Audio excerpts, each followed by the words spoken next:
కమాన్ Indian కమాన్ song home సత్యము అండి. Home సత్యము కమాల్ కమాలమైన స్వర్గములో ఉన్న మాటలు అమ్మ కనకదుర్గమ్మ నీతో నాతో మనం అందరితో మాట్లాడుతుందండి. అది ఏ విధముగా మాట్లాడుతుంది? ఈ మదర్ ఇండియా కమాన్ ఇండియన్ గురు ఆటో సత్యము ఏ విధంగా మాట్లాడుతుందండి? ఒకప్పుడు మనము అంటే ఆనాడంటే ఎన్నో 100 సంవత్సరాలు పూర్తి కాలేదు. ఈ మన దేశానికి స్వతంత్రం వచ్చి ఈ 78 సంవత్సరాల లోపల, అంటే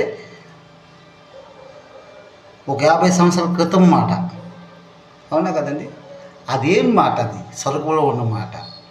అప్పుడు మన ఆంధ్రప్రదేశ్లో ప్రతి పల్లెటూర్లలో సంవత్సరానికి సంబరాలు చేసుకునే వాళ్ళము అమ్మవారికి. అవునా కదండి? మంకడమ్మ, దానమ్మ, కామేలు, వంకపల్లిరమ్మ, రాజమ్మ, ఎందరు అమ్మలు. ఆ అమ్మలకి అందరూ మనము ప్రార్థనలు, పూజలు, పలారము వేసేవాళ్ళం కదండి. ఆవిడ దాసుడు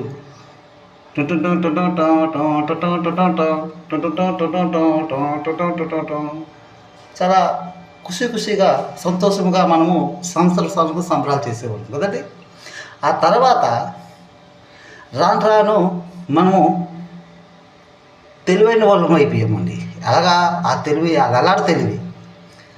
అలాంటి పల్లెటూర్లలో ఇప్పుడు సంవత్సరం కాదండి, ఇప్పుడు 2 సంవత్సరాలకి, 3 సంవత్సరాలకి, 5 సంవత్సరాలకి సంబరాలు చేస్తున్నారు. అంటే అమ్మవారికి మనము దూరం చేసుకుంటున్నాం.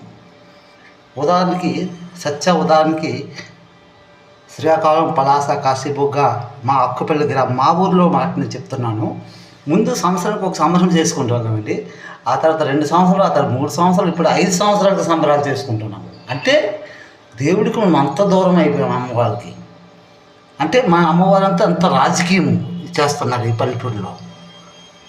అలా రాజకీయం చేయబట్టే ఈ మన హిందువులందరూ డబ్బుల కోసము క్రైస్తవులు అయిపోతున్నారండి.